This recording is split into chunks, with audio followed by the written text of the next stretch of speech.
उत्तर प्रदेश के एक छोटे से गांव की यह कहानी है। इस गांव में लड़की का जन्म किसी अभिशाप से कम नहीं माना जाता। यह गांव ज्यादा बड़ा नहीं है। ज्यादातर लोग चौधरी अजमेर सिंह के भट्टे पर मजदूरी करके अपना पेट पालते हैं। उसी भट्टे पर धनवा नाम का एक आदमी भी काम करता है। उम्र लगभग 45 साल, अविवाहित और अकेला। शादी की उम्मीद उसने बहुत पहले ही छोड़ दी थी। उसे यकीन था कि वह उम्र भर कुंवारा ही रहेगा। लेकिन एक दिन गाँव का पुजारी उसके लिए एक लड़की खोज लाता है। उस लड़की का नाम है भवरी।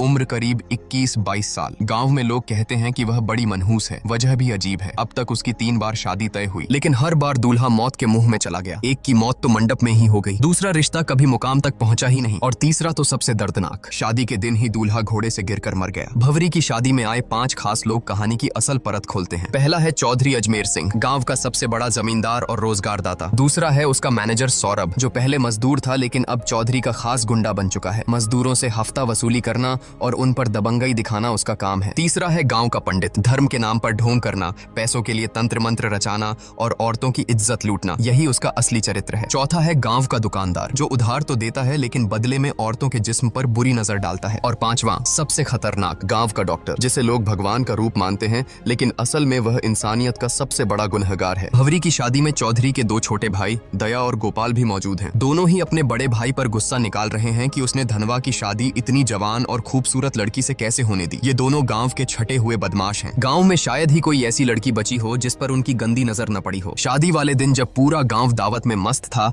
उसी रात चौधरी के दोनों भाई ने वह किया जिसकी किसी ने कल्पना भी नहीं की थी। वह गांव की एक मानसिक रूप से विक्षिप्त लड़की बसंती को बहला फुसलाकर जंगल में ले गए और दरिंदगी की सारी हदें पार कर दी। उसके बाद इस डर से कि कहीं वह किसी को सच न बता दे, उसे बेरहमी से मार डाला और लाश नदी में फेंक दी। उन्हें लगा कि यह मामला भी वैसे ही दब जाएगा जैसे पहले दबते आए हैं, लेकिन इस बार बात केवल कुकर्म तक सीमित नहीं थी, ये हत्या भी थी। गांव के लोग सन्न थे और पुलिस इंस्पेक्टर की चौधरी से पुरानी दुश्मनी भी सब जानते थे। अगले ही दिन जब चौधरी अपने भाइयों को पश्चाताप कराने मंदिर ले गया, तभी इंस्पेक्टर ने वहां धावा बोल दिया। पूरे गांव के सामने उसने चौधरी के भाइयों को पकड़ लिया और जब चौधरी बीच बचाव करने आया तो इंस्पेक्टर ने गुस्से में उसके गाल पर ऐसा थप्पड़ जड़ा कि पूरा मंदिर गूंज उठा। इंस्पेक्टर ने गरजते हुए कहा, औकात है तो करा लेना अपने भाइयों की जमानत, लेकिन इस बार कानून की पकड़ से कोई नहीं बचेगा। भले ही उसके पास सीधे सबूत न थे, मगर उसे यकीन था कि डीएनए टेस्ट सच को उजागर कर देगा। थाने पहुंचने पर दोनों भाइयों की ऐसी खातिरदारी की गई कि आखिरकार उन्होंने सब कुछ कबूल कर लिया। चौधरी ने शहर के वकील से सलाह ली, लेकिन वकील ने साफ कह दिया कि मामला बहुत पेचीदा है, जमानत मुश्किल ही नहीं नामुमकिन है। हाँ, सेटिंग की जाए तो रास्ता निकाला जा सकता है, लेकिन इसके लिए मोटी रकम चाहिए। चौधरी के पास उस वक्त पैसे नहीं थे। तभी गांव का पंडित उसकी मदद के लिए आया और बोला, चिंता मत करो चौधरी, मजदूरों की मजदूरी से पैसे काट लो। 300 मजदूर हैं, हर किसी की आधी मजदूरी रोक लो, देखते देखते रकम पूरी हो जाएगी। और हुआ भी वही, मजदूरों की आधी मजदूरी काट ली गई। मजबूरी में मजदूर काम छोड़कर भी नहीं जा सकते थे, क्योंकि आसपास दूसरा कोई भट्टा ही नहीं था। जो विरोध करता उसे धमकियां मिलती या उसकी कुंडली दिखाकर डराया जाता। गरीब मजदूरों की हालत बद से बदतर हो गई। बुधवार नाम का मजदूर अपने बीमार बेटे की दवा तक नहीं खरीद सका। आखिर उसकी पत्नी मालती को बेटे के इलाज के लिए गांव के डॉक्टर के साथ सोना पड़ा। अगले दिन धनवा खुद अपनी बकाया मजदूरी मांगने चौधरी के पास गया। चौधरी ने बेहयाई से कहा, पैसे चाहिए तो अपनी औरत को भेज दे मेरे पास, मजदूरी पूरी मिल जाएगी। यह सुनकर धनवा भड़क उठा। उसने पलटकर कहा, ठीक है चौधरी, मैं 7 दिन की मजदूरी छोड़ देता हूँ, तुम अपनी बीवी को मेरे पास भेज दो। चौधरी इस जवाब से आग बबूला हो गया। उसने अपने लठैतों से मिलकर धनवा को बुरी तरह पिटवाया। हालांकि वह बच तो गया, लेकिन बुरी तरह घायल हो गया। डॉक्टर ने पट्टियां तो कर दी, पर जांच के बहाने उससे भी वसूली की फिराक में था। घर में खाने तक के लाले पड़ गए। तभी बुधवार की पत्नी स्कूल जाने वाली बच्ची को लेकर पंडित के पास पहुंची। पंडित ने कहा, इसका इलाज पूजा पाठ से होगा, रात को अकेले मंदिर आना होगा,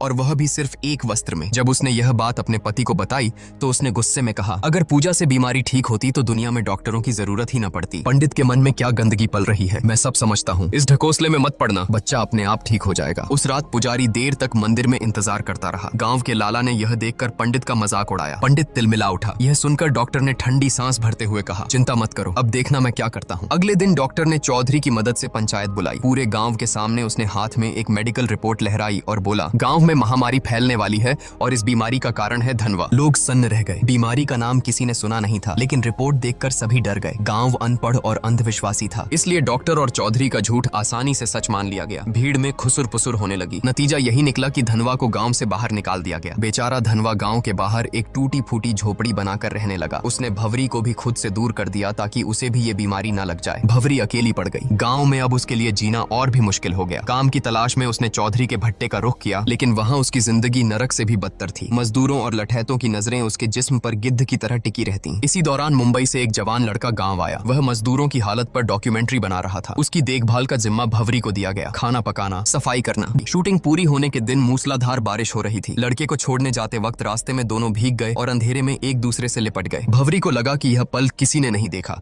लेकिन सोरेन के आदमी ने उन्हें रंगे हाथों देख लिया। अगले ही दिन यह खबर आग की तरह गांव में फैल गई। पांचों बड़े रसूखदार बौखला गए। लड़के को सबके सामने बुरी तरह पिटवाया गया और पंचायत में भवरी पर आरोप लगाया गया। तमाशा देखने वालों में धनवा भी शामिल था। वह भवरी पर टूट पड़ा और बोला, तूने मुझे धोखा दिया है, अब हमारा कोई रिश्ता नहीं। अब भवरी पूरी तरह अकेली हो गई, न पति का सहारा न गांव का। दिन रात अपमान झेलने के बाद उसने वही रास्ता चुना जो गांव उसके सामने धकेल रहा था। उसने चौधरी और उसके चमचों को संदेश भेजा, अब मैं वही करूंगी जो तुम चाहते हो, लेकिन मेरी कीमत बाकी औरतों से 7 गुना होगी। पहले तो सबने इसे अनसुना किया, मगर रात गहराते ही पांचों रसूखदार बारी बारी से उसके घर पहुंच गए। बोली लगनी शुरू हुई। आखिरकार सबसे मोटी रकम लेकर एक ने भवरी का यह धंधा शुरू किया और यहीं से गांव की हवस की भूखी भीड़ टूट पड़ी। भवरी अब गांव की लानत नहीं, गांव की सबसे महंगी औरत बन चुकी थी। डॉक्टर से लेकर पुजारी तक, चौधरी से लेकर मजदूरों तक, हर कोई उसके जिस्म का सौदा करने लगा। जो औरत अपने अधिकार के लिए लड़ सकती थी, वही अब पूरे गांव की हवस का खिलौना बन गई। अब गांव में यह सब आम सी बात हो गई थी। भवरी की इज्जत बिक चुकी थी और कोई रोकने टोकने वाला नहीं था। उधर चौधरी अपने भाइयों की जमानत के लिए वकील के पीछे भाग दौड़ कर रहा था, लेकिन किस्मत को कुछ और ही मंजूर था। पैसे देने के बावजूद तभी जज का तबादला हो गया और चौधरी का पैसा डूब गया। वकील ने नया उपाय सुझाया, बसंती की दादी से समझौता करा लो, केस वापस ले लेगी। चौधरी भारी मन से दादी के पास पहुंचा, मगर वहां उसे ऐसा सच सुनने को मिला जिसने उसकी रूह तक हिला दी। दादी ने कहा, बसंती तेरी ही बेटी थी। चौधरी का दिल धक से रह गया। असल में सालों पहले उसका एक अवैध रिश्ता था और उसी से बसंती पैदा हुई थी। वह भले ही दिमागी तौर पर कमजोर थी, लेकिन खून तो चौधरी का ही था। यह सच्चाई जानकर चौधरी भीतर से टूट गया। गहरी खामोशी और तनाव ने उसकी आत्मा को ही घेर लिया। वह किसी से बात नहीं करता, हर वक्त गुमसुम बैठा रहता और आखिरकार मानसिक दबाव से उसकी मौत हो गई। किसी को समझ ही नहीं आया कि चौधरी जैसे ताकतवर आदमी का अंत ऐसे कैसे हो गया। लेकिन चौधरी की मौत के बाद भी गांव की गंदगी बंद नहीं हुई। इसी बीच डॉक्टर की बेटी भी बीमार पड़ गई। गुपचुप इलाज कराने पर पता चला कि उसे एड्स हो गया है। गुस्से में डॉक्टर उसे मारता पीटता रहा और पूछता रहा कि किससे मुंह काला किया। लड़की ने बताया कि उसका अफेयर डॉक्टर के असिस्टेंट मनु से था। जब मनु की पिटाई हुई तो उसने कबूल किया कि वह भवरी के पास भी जाता था। यह नाम सुनते ही डॉक्टर का चेहरा जर्द पड़ गया। उसे याद आया कि वह भी भवरी के पास कई बार जा चुका है, यानी कि भवरी अब मौत की वजह बन चुकी थी। धीरे धीरे पूरे गांव में मौतों का सिलसिला शुरू हो गया। औरतें हों या मर्द,